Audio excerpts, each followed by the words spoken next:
posible, sin embargo. Así que en base a eso y otras cosas, pude resaltar el hecho de que él tiene muchos aciertos, sobre todo en el ámbito nacional. Él anticipó terremotos, temblores, anticipó este cambio de clima, etcétera, etcétera.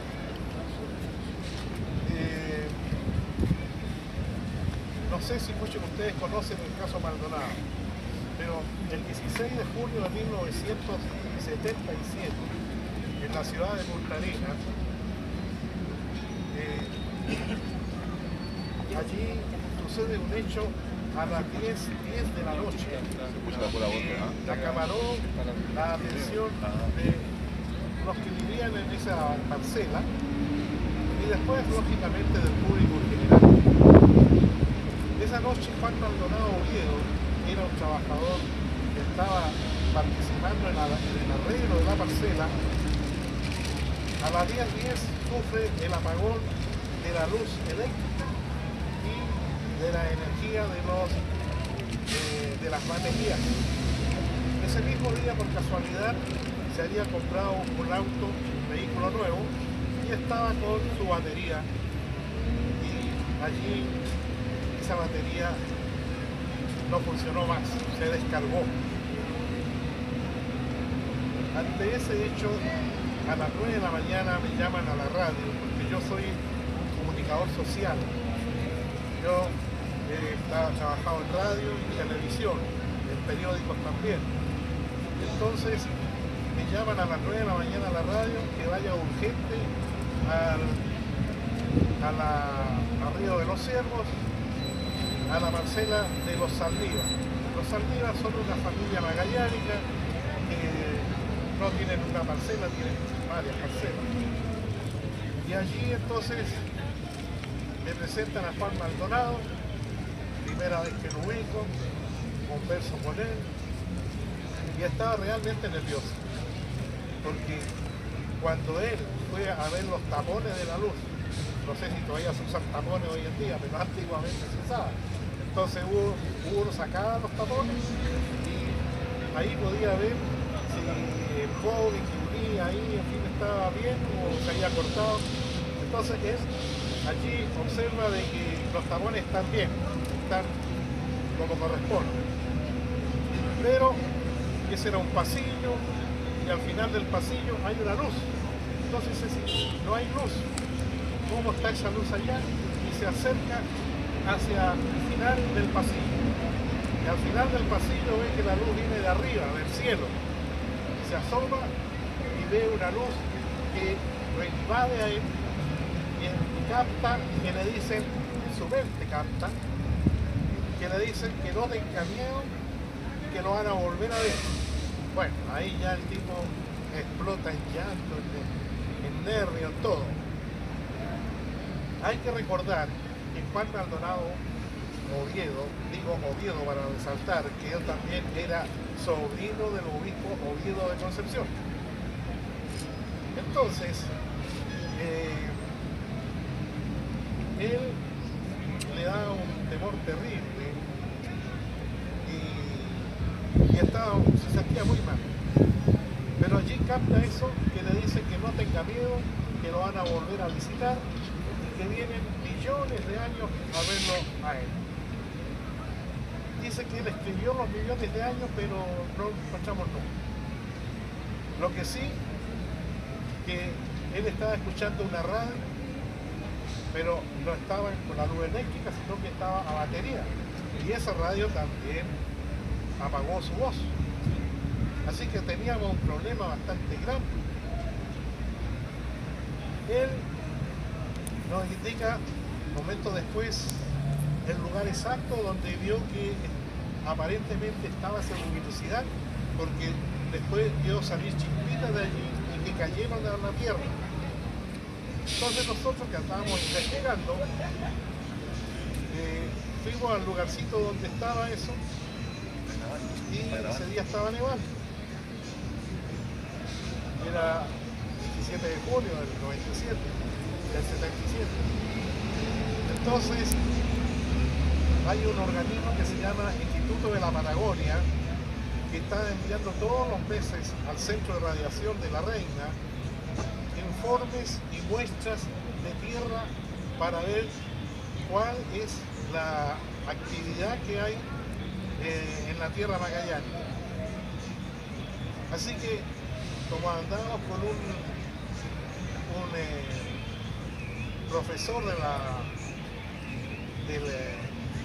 Instituto de la Patagonia, le pedimos autorización para que dentro de la remesa que se manda acá al Centro de Energía de La Reina, para verificar qué pasó allí con esa cosa que cayó supuestamente de la nave, pero se recogió, como decía, parte de la tierra, parte de la nieve, porque no sabíamos qué realmente había caído. Entonces lo mejor era volcarlo a algunas situaciones allí de unidades para traslado, y lo mandamos junto con las muestras que mandaba el Instituto de la Patagonia. Esperamos un mes, no hubo respuesta, esperamos otro mes, no hubo respuesta, pero la respuesta se da todos los meses relacionados con la radioactividad que demandan para medirla, eso llegó. Entonces vine a Santiago y vine a La Reina a conversar con el director de La Reina para preguntarle qué pasa con las muestras que mandamos el día tanto que ustedes recibieron de acuerdo a este protocolo, y que aquí dice que ustedes lo recibieron y que lo iban a examinar. No, parece que las cosas suceden en Santiago nomás. Se perdió, no hay más muestras. Bueno, ¿y por qué no nos informaron que se habían perdido las muestras? No dijeron absolutamente nada. Entonces, volvimos a Punta Arenas, informamos de la situación y se perdió. Entonces la pregunta es, ¿no les interesó? ¿Podían haberlo devuelto? No nos interesa. ¿Podían haberlo devuelto? No existe radioactividad.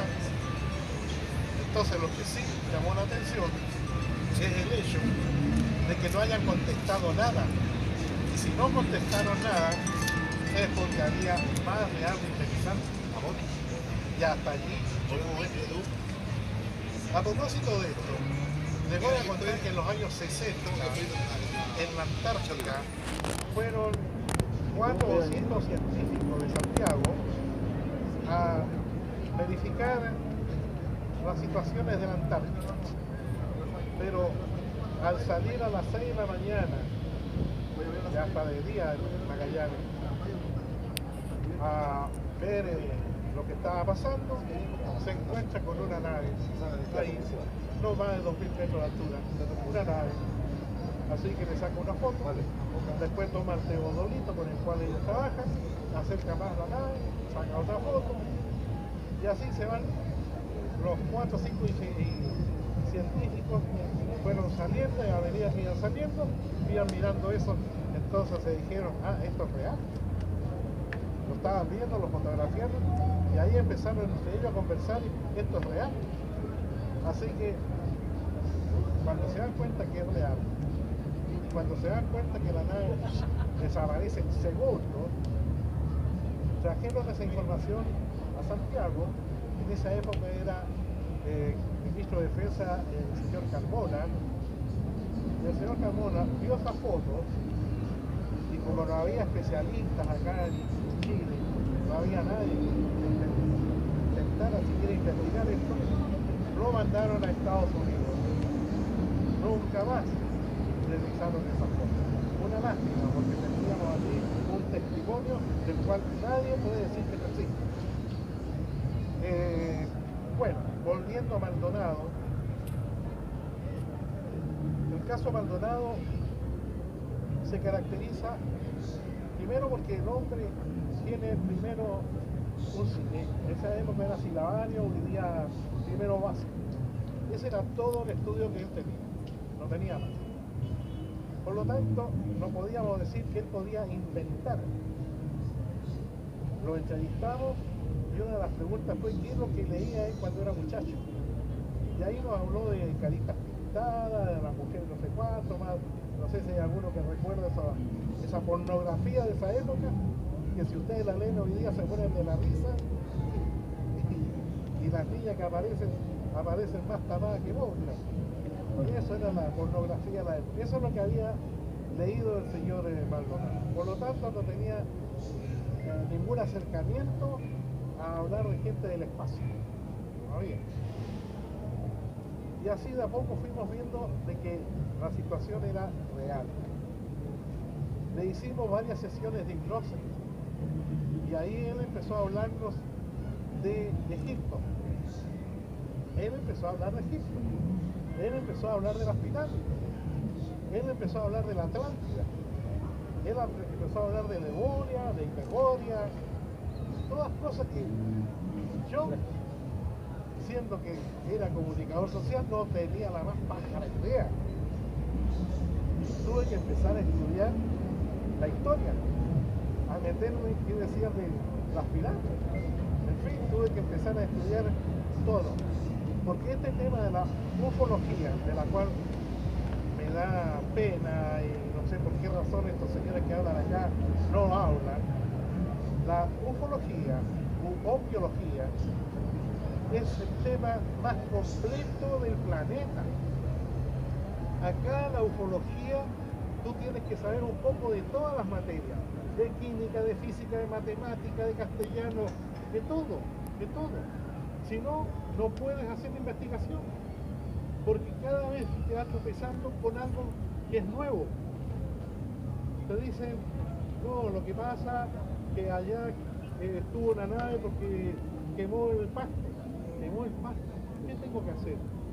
Agarrar el pasto, mandarlo a un laboratorio para que me indique qué pasó con la Tierra. La Tierra tiene tanta acidez, la Tierra tiene tanta radioactividad, y eso me lo va a decir un laboratorio. Yo no lo puedo decir. Entonces hicimos todas esas investigaciones, y por eso que llegamos cuando hablamos con Maldonado y nos hablaba de que se quemaba la Tierra, efectivamente, la Tierra quemada, calcinada, y eso lo mandamos al laboratorio y se podía entonces ya más o menos dar cuenta uno en qué terreno estaba pisando.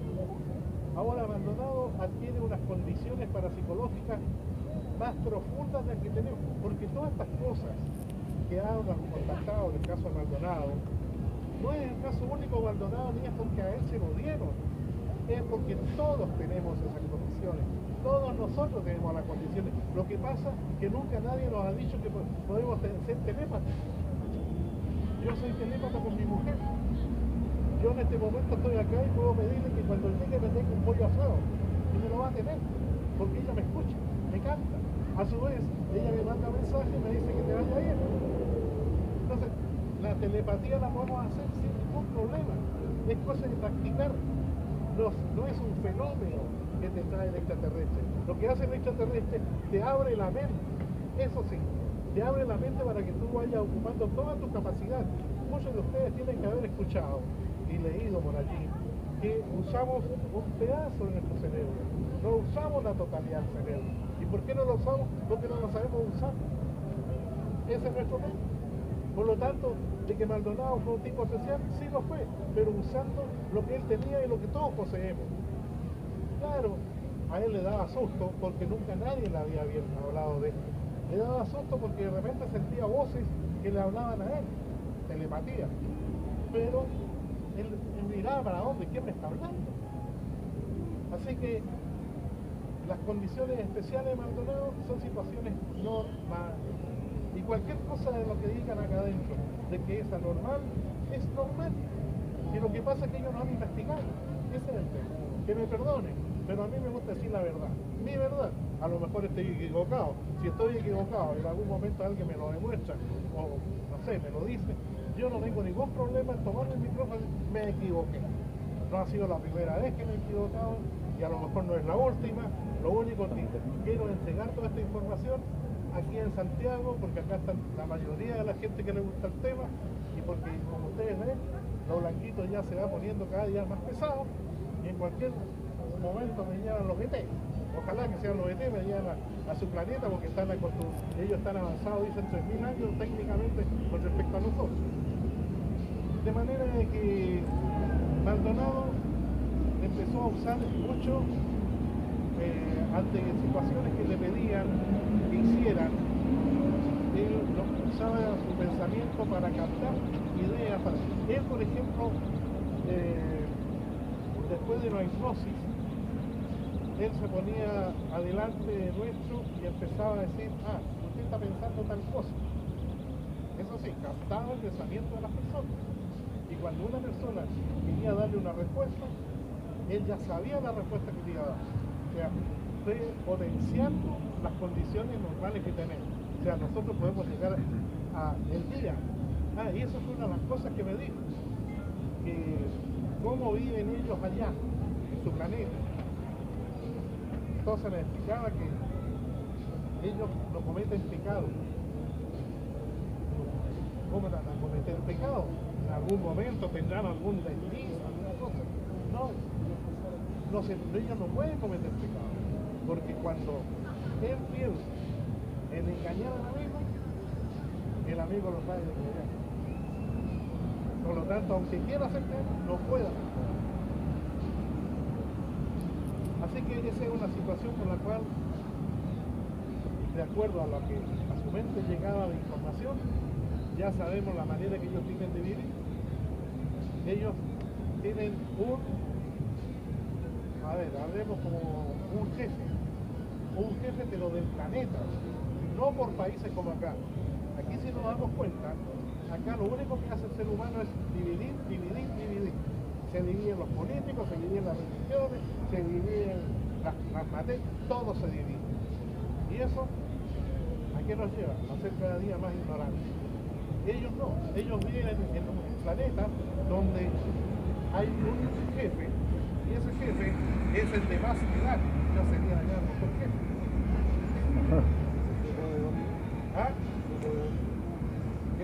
¿Quién es? Mira, él habla de Géminis, habla de las Pléyades, habla de Lira. Claro, entonces, por ahí. Ahora, ¿de dónde realmente vienen? No podemos decirlo porque son diferentes. ¿Sí?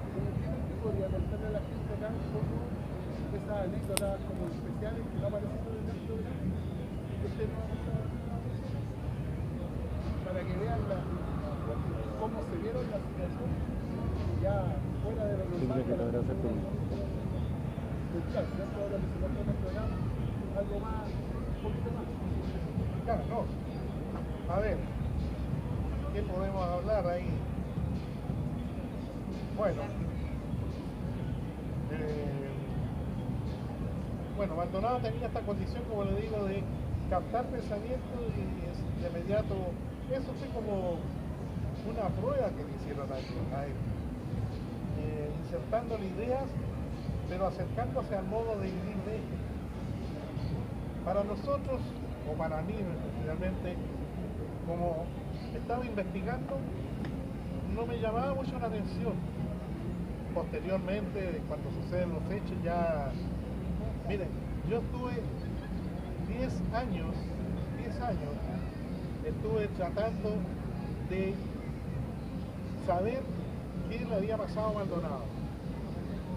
Después me devoro 10 años para decidirme a escribir un libro o no.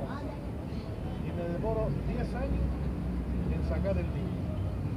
O sea, después de 30 años, recién saco un libro con el tema Maldonado. Y no contando todo porque en esa época en que saqué el libro del 2002, era otra la historia de los conocidos. Si yo hablaba mucho, eran capaces de llevarme al manicomio. Claro, hoy en día tendríamos que ir todos al manicomio. Así que Maldonado, él me contaba de las diversas situaciones que él pasó, diversas personas que lo llevaban para preguntarle cosas. Ahora, un día, porque él no tenía dónde dormir, y no tenía dónde dormir porque nadie lo aceptaba. Miren ustedes las situaciones. Un tipo que está con cosas especiales, en fin, y nadie va a hacer. ¿Por qué razón? Porque lo llevan a trabajar a un campamento de nada que se llama Cuyen, que está en Tierra del Fuego. Allí él trabajó en la cocina. Y cuando él trabajaba en la cocina, pensaba en su patrón. Y al pensar en el patrón, sabía que el patrón estaba pensando: ¿quién me está robando el azúcar? ¿Quién me roba la harina? ¿Quién me roba el café? ¿Quién? Entonces Maldonado quiso hacer un gran favor al jefe y empieza a pensar quién robó, y va recorriendo cada uno de sus compañeros hasta que encuentra quién lo robó y dónde está el producto del robo. Se va donde el patrón y le dice: patrón, yo sé que usted está pensando dónde está el robo de... Sí, dice, ¿cómo tú lo sabes tú? Bueno, yo no sé porque pensé en usted ya, pero yo sé dónde está el robo, sé quién lo hizo. A ver, vamos, dijo el patrón. Lo llevó a la pieza donde dormía de ellos y ¿con qué se encuentra? Con que en una parte estaba el producto del robo. Estaba el azúcar, estaba la carne, estaba todo lo que se llevaba al campo. Así que venga para acá, señor. Usted es el dueño de acá de esta camarote. Sí, ya, y esto es suyo. Ahí se puso rojo, bueno, es que yo tengo mucha familia, los llevo para llevarnos a tener un mejor comer. Lo siento mucho, hijo, pero tú estás robando, lo siento mucho, es mejor que te vayas. Pero resulta que no eran 5 o 6, sino que eran como 7 o 8. Así que uno se daba afuera y quedan 6. Los 6 se acercaron y le dijeron: patrón, si se va él, nos vamos los 6. El patrón dijo: chuta, se van 6, tengo que buscar 6 gatos, por lo que me cuesta encontrar uno. Así que le dijo a Maldonado: lo siento mucho, te tendrás que ir tú, pero yo no puedo echar estos 6 porque si no me quedo sin trabajadores. Así que ahí ya empezó su calvario, ¿sí?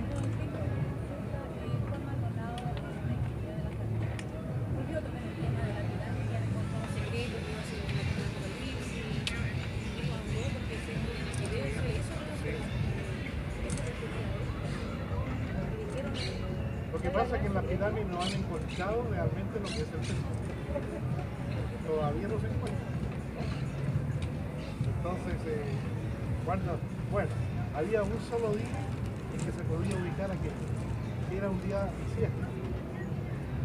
Un día bisiesto poniendo cierto artefacto ahí con referencia al sol, entonces se podía encontrar aquello, porque ahí se iba a abrir la llave, la puerta de entrada, que es lo que no hemos encontrado. No.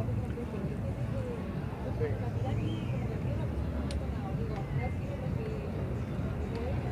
Así que con el tema de la isla donde lo echaron, por decir ellos, ayudar al patrón, llega a Punta Arenas y bueno, no tiene trabajo, nadie lo acepta, así que no encontró nada mejor que ubicarse en una posta que se llama Cientivalle, hoy día se llama CESFAN, antes se llamaba no sé qué cosa, porque a todo le cambian nombre.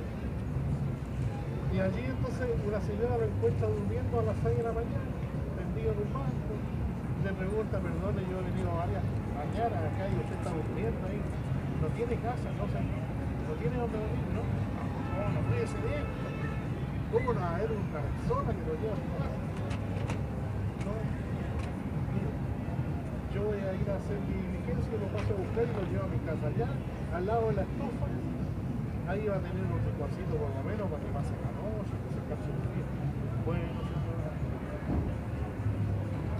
Lo lleva a su casa, como a las 7 de la mañana, se levanta Juan y le dice: señora María, voy a ir a buscar trabajo, tengo que buscar trabajo, puedo estar así. Bueno, señora María, vaya nomás, que le vaya bien. Llega Maldonado como a las 12 del día. Hora de almuerzo en Punta Arenas, no sé acá, allá sé. Entonces, entra y qué rico olor, ay, pero... y va, levanta la tapa de la olla, mete la mano, señora María, y la señora María lo ve bien, me falta un poco de sangre, la señora María. Claro, nunca en su vida había visto que una persona meta la mano en una vasija, en una olla grande, haciendo chicharrones. Lo que pasa es que allá en Punta Arenas, en toda la Patagonia, tenemos lo que se llama el capón, el cordero viejo. Entonces ese cordero viejo produce mucha grasa. Y como el aceite es caro, entonces se mezcla la grasa con el aceite y tienes un elemento bien bueno y sano, más sano que los aceites que compramos hoy en día. Y eso usaba ella.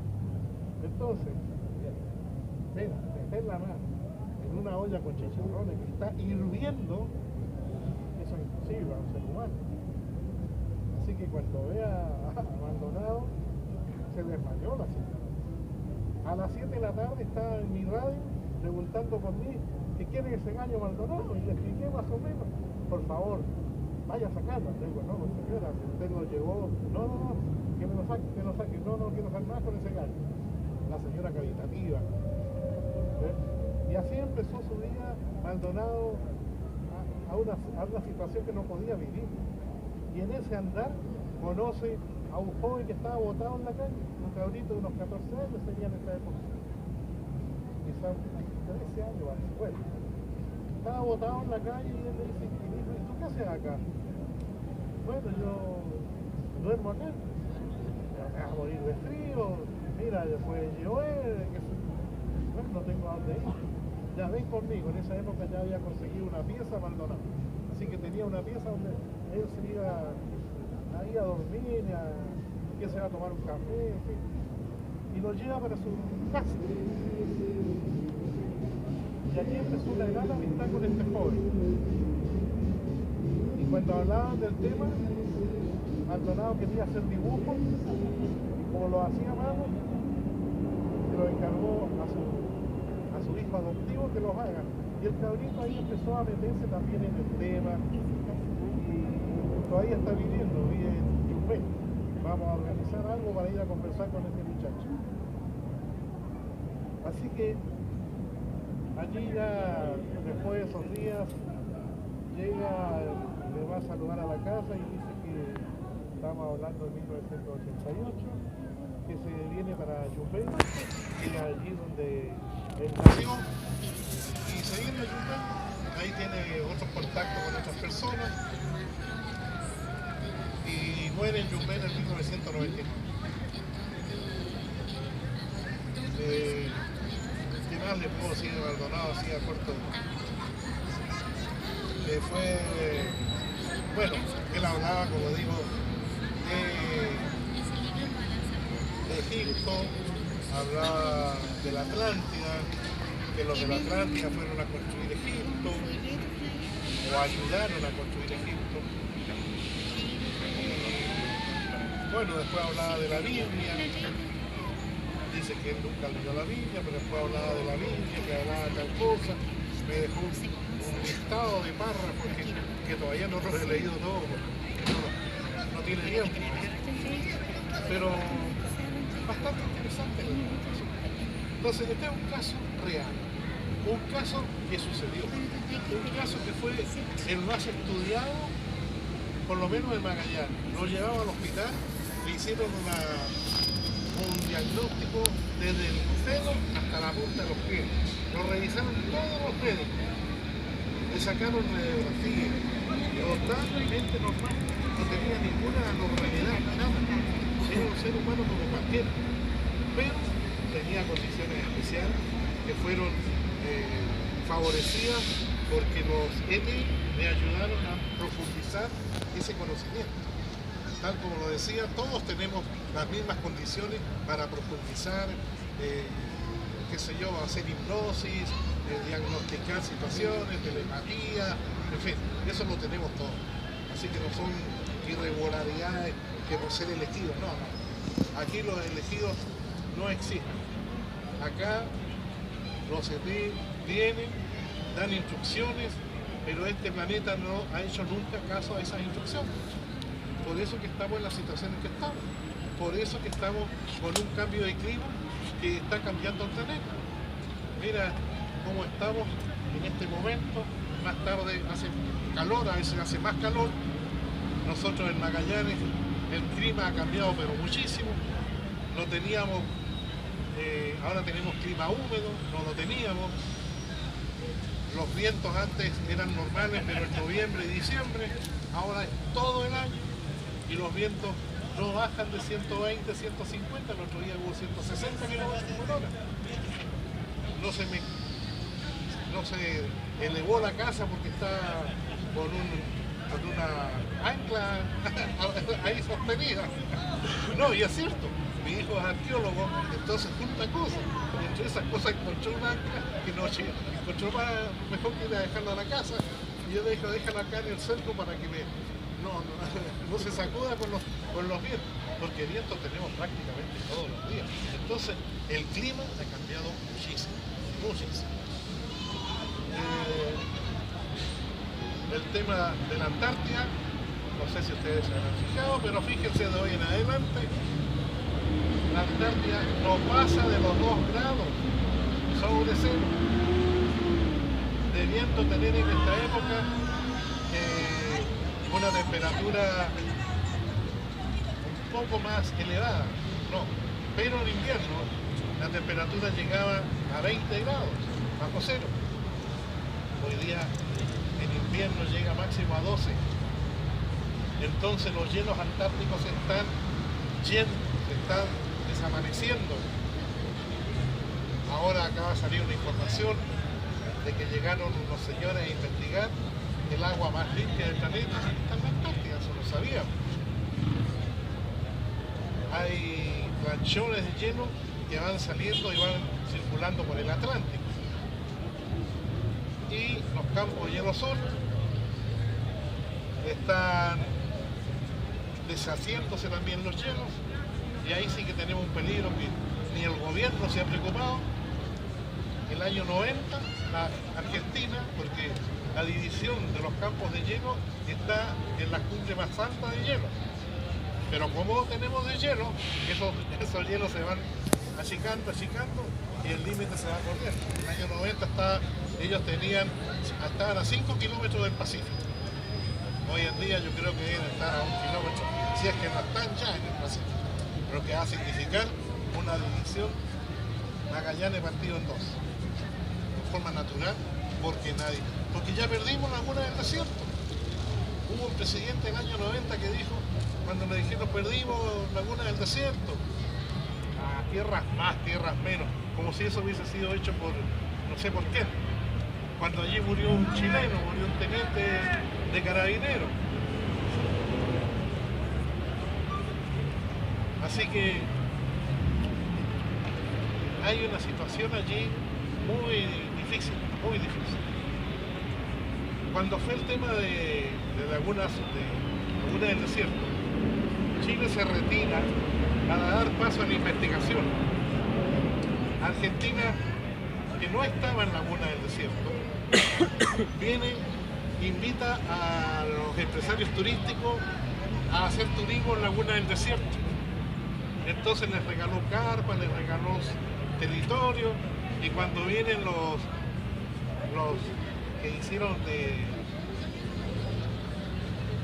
referee, ¿cómo le llaman? Juez, para decidir de quién es Laguna del Desierto, ellos llegan allá y se encuentran que está lleno de italianos, que está lleno de argentinos. Dicen, pero si esto no es chileno. Así que favorecieron a Argentina. Y eso fue lo que el señor presidente del año 90, recién ascendido, dijo, tierras más, tierras menos, como si no le importara a Chile. Y parece que no les importa, porque hasta la fecha tenemos puros problemas. Ahora más, ahora con Perú, con Bolivia, y vamos a volver con Argentina. Bueno, no sé qué otra cosa puedo decirle. No sé si hay alguna consulta. Disculpe, ¿le podría hacer una consulta? Sí. Es que yo igual recién me estoy enterando de la historia de este Maldonado, del personaje este. Y es cierto saber que a veces el psiquis tiene necesidades como el cuerpo humano, ya sea la sed, y se manifiesta a través de los sueños. Que el psiquis, de repente uno sueña que alguien se muere y es ciertamente porque tienen necesidades efectivas con esa persona. También sabemos que las enfermedades psiquiátricas o el psiqui en el cerebro del ser humano se puede manifestar un tanto tarde, ya sea a los 40 o 50 años. Ahora yo quería saber si este personaje, antes de ser, ¿cómo se puede decir?, partícipe de este fenómeno, testigo. Es un hombre de primero básico, no tenía más estudios.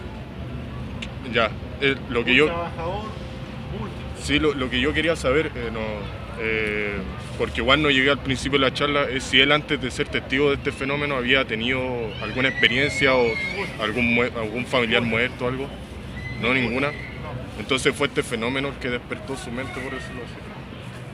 Lógicamente que ese fenómeno, porque cuando él observa una luz, se pone nervioso, no sabe quién le está hablando, porque es una telepatía que le llega, que le dice que no tenga miedo y que lo van a volver a visitar. Entonces, el tema es que a las 10 de la noche se le apaga la luz, se le apaga la luz de la batería de la radio y la luz normal. Entonces se le llena un conjunto de situaciones. Ahora, lo que sabemos posteriormente es que todos tenemos la facultad de poder hacer telepatía, hipnosis, es decir, cualquier irregularidad que nosotros nombramos, pero lo que hicieron esta gente es abrirle el cerebro y profundizar esa situación. Nosotros todos tenemos la posibilidad de hacerlo. No es que sea un mérito, no. Y él se adaptó allí y bueno, le empezaron a llegar mensajes que después él fue transmitiendo. Sí.